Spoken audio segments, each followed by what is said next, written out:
Buen domingo para todos, sean bienvenidos a una nueva edición de Historias Innecesarias.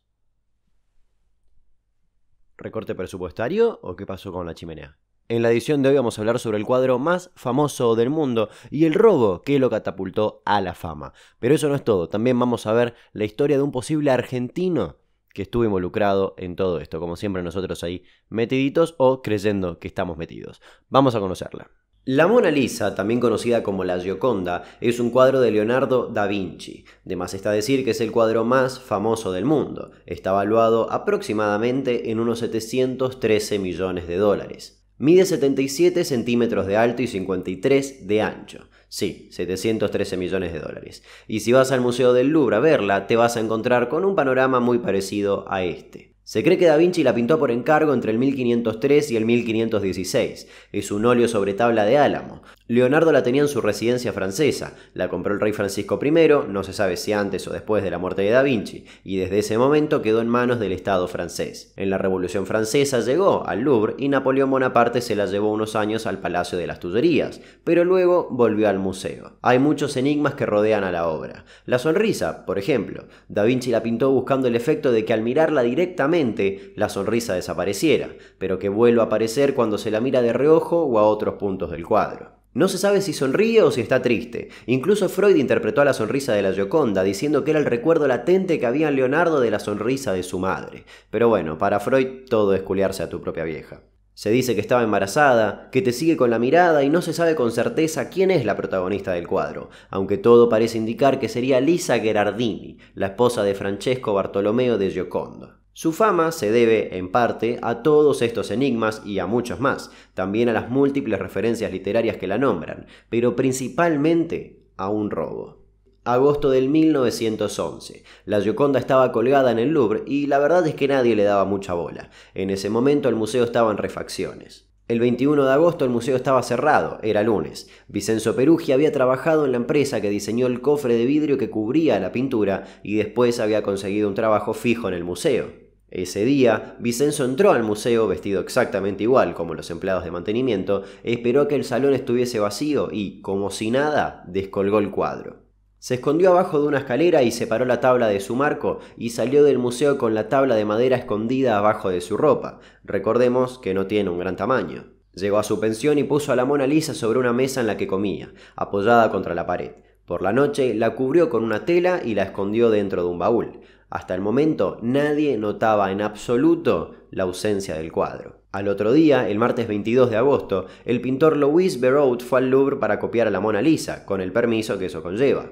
Llegó y fue al salón donde debería estar expuesto el cuadro, pero se encontró con una imagen bastante particular. Estaban todos los cuadros, pero faltaba la Mona Lisa. Solo se veía el muro y los bulones que sostenían al cuadro anteriormente. Louis no se alertó, ya que hace poco tiempo habían instalado un estudio fotográfico dentro del museo y las obras pasaban por ahí unas horas antes de quedar registradas. 2 horas después, Louis le preguntó a un empleado del museo sobre el cuadro y le pidió que se apuren en fotografiarlo. Y recién ahí se dieron cuenta de que faltaba, de que nadie lo estaba fotografiando. Comenzó una búsqueda desesperada. Los guardias inspeccionaban cada centímetro del museo mientras la gente, sin haberse enterado de nada, seguía recorriéndolo. Horas después llegó la policía y desalojó el museo, revisando a cada visitante minuciosamente. Y eso no es todo. Durante casi 2 horas la policía buscó, dentro del museo, a la pintura enrollada, hasta que finalmente alguien les avisó que no era una tela, sino una madera.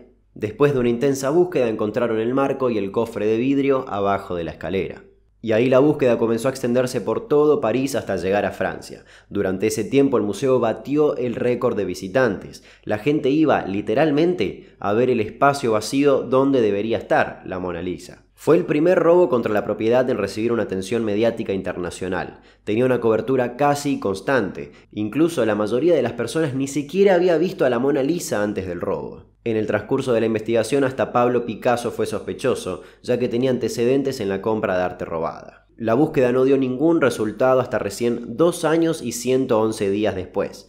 Vincenzo Peruggi había vivido todo ese tiempo con el cuadro escondido, hasta que vio un aviso en el diario de un coleccionista de arte italiano, Alfredo Gheri, que quería comprar cuadros. Peruggi se contactó con él y, sin filtro, le ofreció la Gioconda. Alfredo se encontró con Vincenzo en un hotel de Florencia, donde Peruggi sacó la obra maestra del baúl. Alfredo, si bien vio el sello del Louvre en la parte trasera del cuadro, no podía creer lo que estaba viendo y le pidió a Perugia traer expertos para comprobar que sea auténtica. Gehry salió de la habitación y un rato después volvió a entrar, pero esta vez acompañado por la policía, que incautó la pintura y detuvo a Perugia.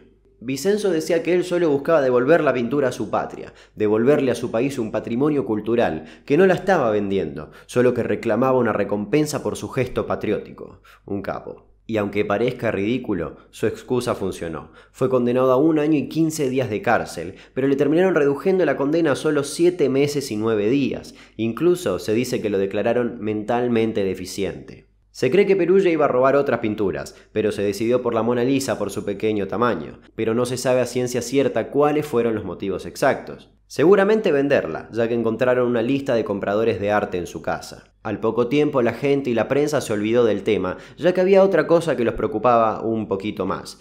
Estaba comenzando la Primera Guerra Mundial. Pero ahí no termina todo. Otra de las excusas que Perugia dio fue que él solo era víctima de un estafador, y acá viene la parte de la historia que nos interesa. En el 1932 el periodista Karl Decker publicó un artículo en el Saturday Evening Post. Una cosa que tenés que saber antes de escuchar esta parte de la historia. Karl Decker era famoso por tomarse pequeñas libertades artísticas en sus historias. Ahora sí. Les presento a Eduardo Valfierno. No hay foto porque todo lo que se sabe de él son puras teorías y suposiciones. Ni siquiera se sabe su nombre exacto. Hay quienes dicen que se llama Eduardo y hay otros que dicen que se llama Miguel. No se tiene constancia de su existencia, pero presuntamente era hijo de gente con mucha plata, que, cuando murieron, disfrutó de su herencia un poco de más y no tomó dimensión de lo que estaba gastando. Viajaba por el mundo y disfrutaba de fiestas interminables, pero lo que sí se iba terminando era su herencia, y Valfierno tenía que sostener su costoso estilo de vida. Pero ya tenía casi 60 años y no había trabajado nunca. Iba a ser una picardía empezar a trabajar a esa altura del partido, así que comenzó a pensar cómo ganar plata sin mucho esfuerzo.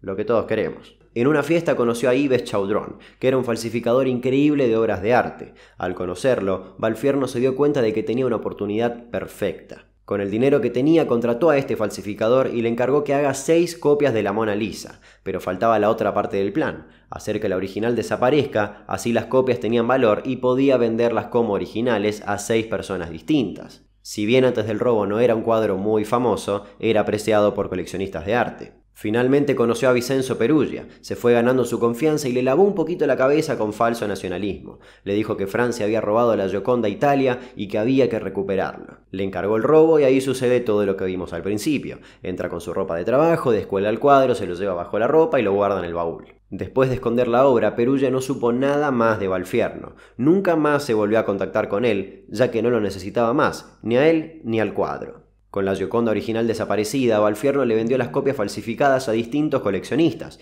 Supuestamente uno era brasilero y los otros 5 estadounidenses. Gracias a eso recaudó millones de dólares que le permitieron vivir cómodamente en Estados Unidos hasta el día de su muerte en el 1931. Pero como dije, esto no está para nada chequeado. Decker dijo que Valfierno le dio la entrevista con la única condición de que la publique después de su muerte y que él aceptó porque se lo veía realmente muy mal. Pero incluso hay otra hipótesis. En un diario francés, en el 1915, se publicó un artículo llamado La Confesión de Perugia, donde decía que a Vicenzo lo manipuló un estafador alemán. ¿Habrá existido Valfierno? ¿Hay 6 falsas Giocondas dando vueltas por ahí? ¿Será real la que está expuesta en el Louvre o es una réplica exacta? No lo sabemos. Lo que sí sabemos es que mayormente, gracias a Perugia, este pequeño e interesante cuadrito se convirtió en el más famoso del mundo. Espero que les haya gustado esta nueva edición de Historias Innecesarias. ¿Nos reencontramos el domingo que viene? Por supuesto que nos reencontramos el domingo que viene. ¡Hasta luego!